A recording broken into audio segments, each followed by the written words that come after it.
Welcome to the Nerd Party.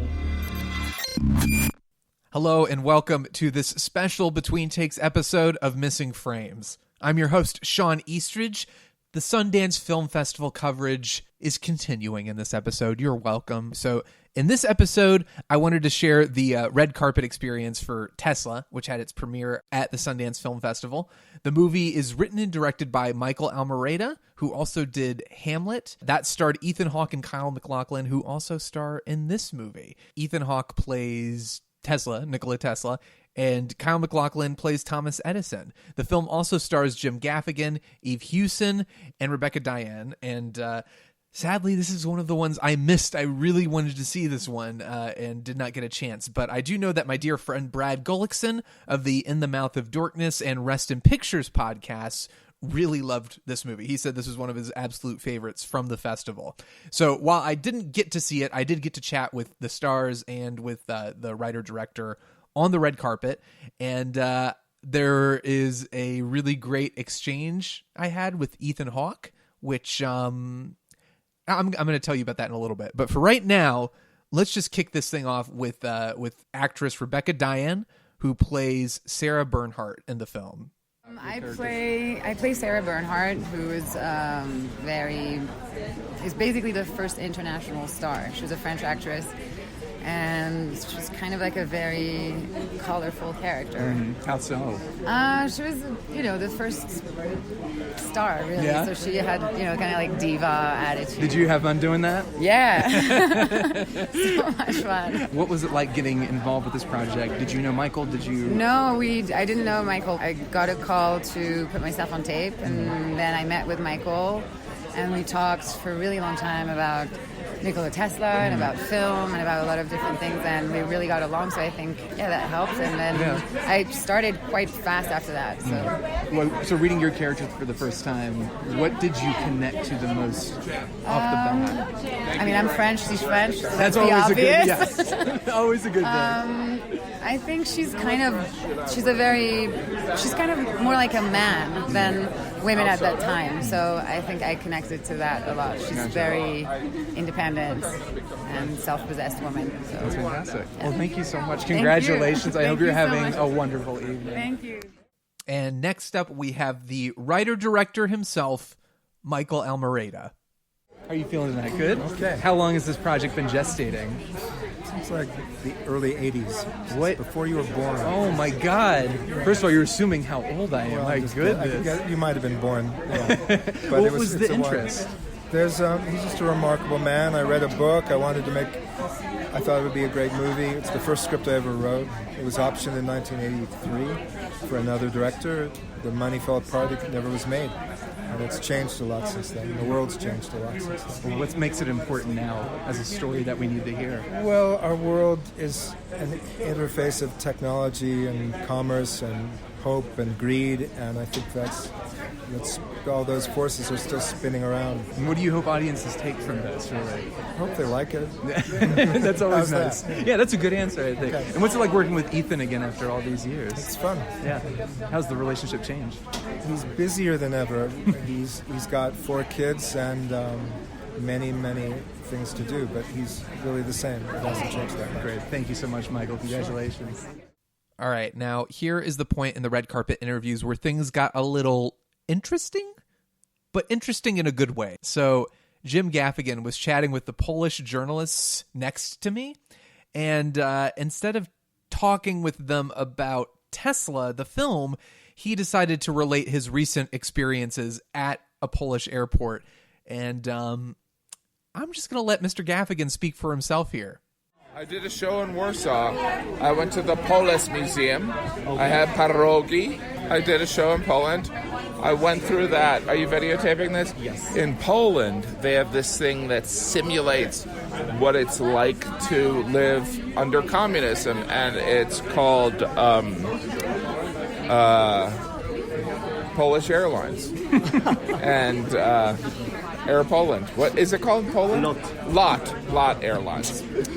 But I did that when I was in Poland. And then... How did you relate that experience to your filming in Tesla?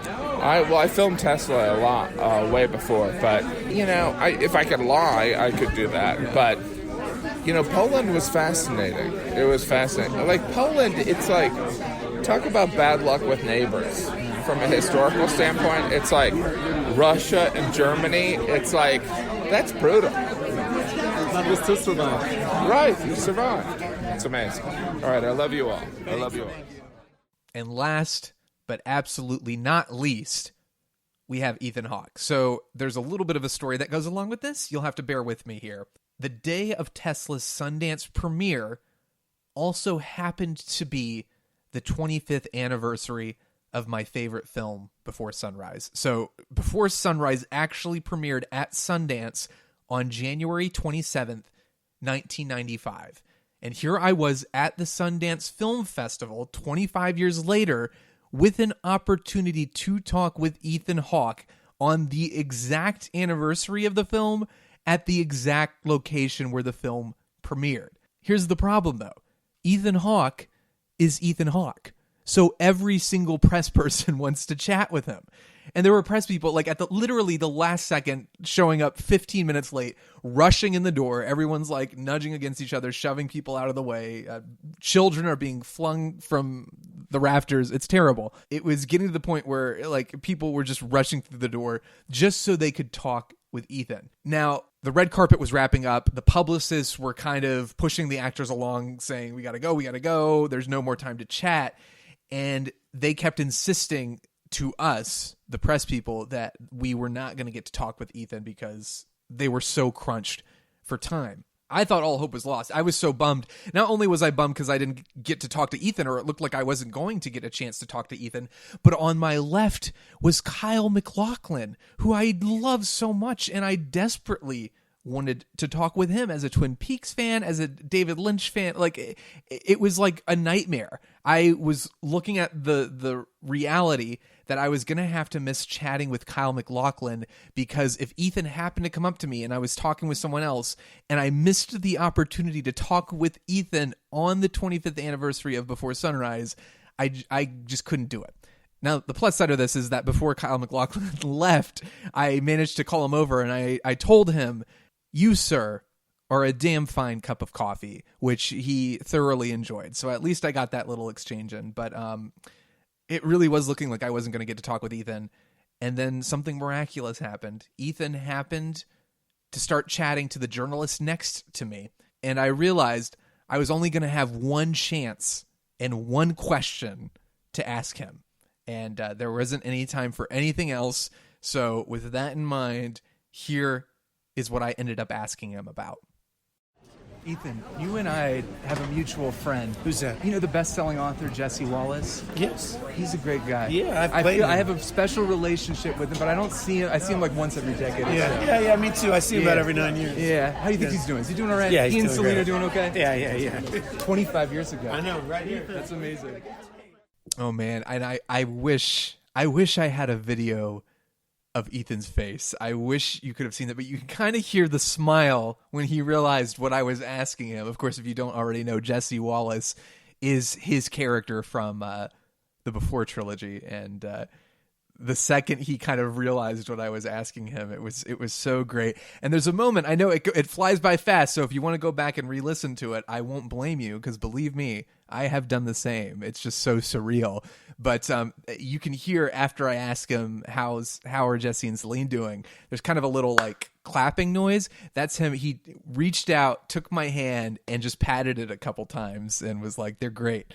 A really amazing moment. One of the highlights of Sundance for me. It was such a delight. I hope you enjoyed listening to it, and stay tuned for more Sundance Film Festival coverage. We've got some interviews coming, a couple more red carpets, and I sincerely appreciate you listening.